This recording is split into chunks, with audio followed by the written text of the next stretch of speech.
A passenger once got into my car with a small suitcase and only 6 hours left in Taiwan. He looked at me like I was the last hope between him and a wasted final night. Then he asked the most dangerous question a driver can hear. What should I still do before the airport? Hi, I'm Bryce, your Uber driver in Taiwan. Fasten your seatbelt, okay? This man was trying to finish an entire country in one evening, not a vacation plan, more like a speed run with jet lag. His Chinese was not perfect, but he used it with full commitment. He kept saying Taiwan was beautiful, and he meant every broken word. I told him his Chinese was very brave. He laughed so hard. I think we became friends for about 12 seconds. Then he asked what he should eat, where he should go, and what was still worth doing before he left. I told him the truth. 6 hours is not enough for Taiwan. Some people live here their whole life and still have unfinished food lists.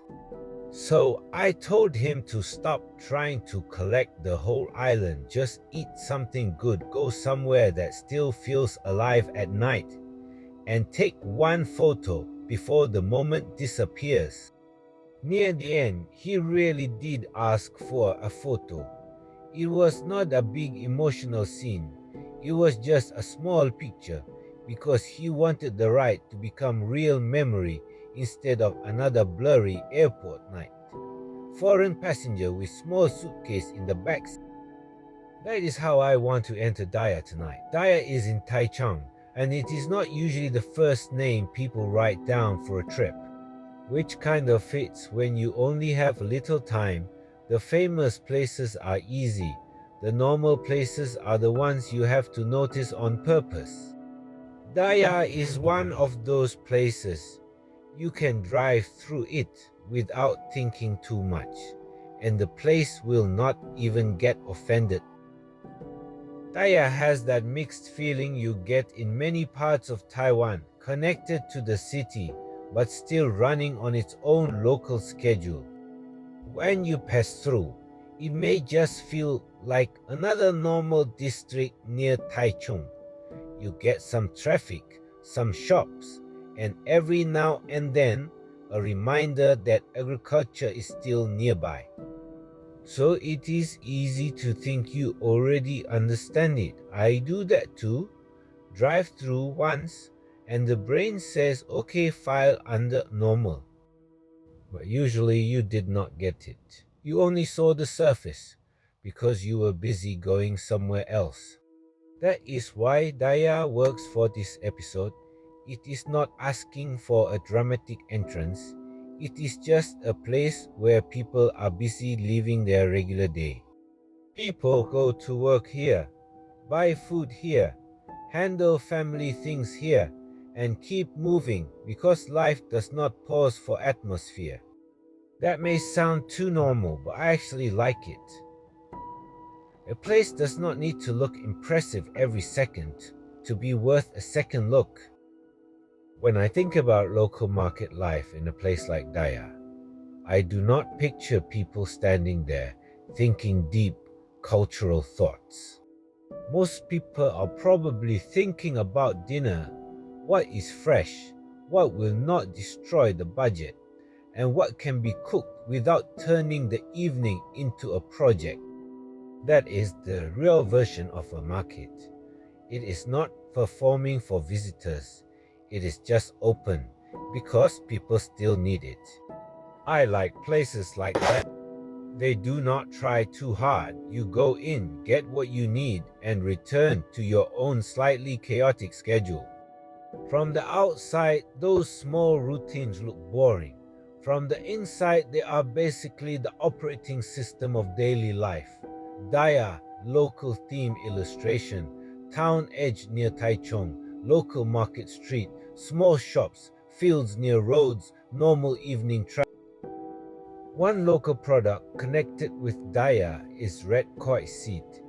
In Chinese, people often call it Yiren. I am not going to turn it into a mystical travel discovery. It is just one of those ingredients that shows up in normal life and somehow feels slightly healthy. You might see it in a cooked dish or a drink. Nothing flashy, more like the quiet background character of the kitchen. That is why it fits Daya. It does not need a big introduction. People who already use it just nod and keep going. Taichung is also connected with wheat, which is funny because most of us never think about wheat while eating. By the time it reaches the table, it has already changed careers. Flour, noodles, bread, or just part of a meal we finish without a second thought. And that is normal. Nobody sits down to dinner and announces, "Let us now honor the full supply chain of this flour." But in a working district like Daya, that background process still matters. Food does not appear by magic. It has to be grown, handled, moved, sold, and used. I know this is starting to sound like I might open a spreadsheet, so I will stop there. A place like Daya matters because daily life still depends on these boring looking connections. That is not fancy, but it is how the day actually works.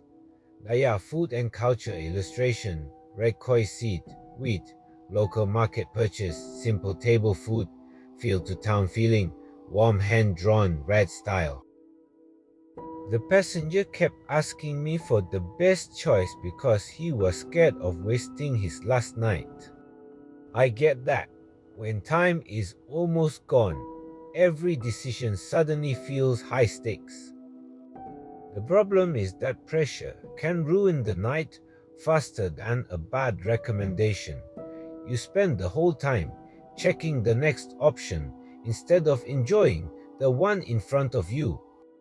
So I told him to make the night smaller, eat properly, go somewhere simple, and leave enough time so he would not sprint through the airport like the final boss was boarding. That is also how I want to look at Daya. No need to force it into a big travel story. Treat it normally. People here are not acting in a travel video, they're just getting through work, dinner, traffic, and whatever else the evening throws at them. It sounds plain, but plain is not empty.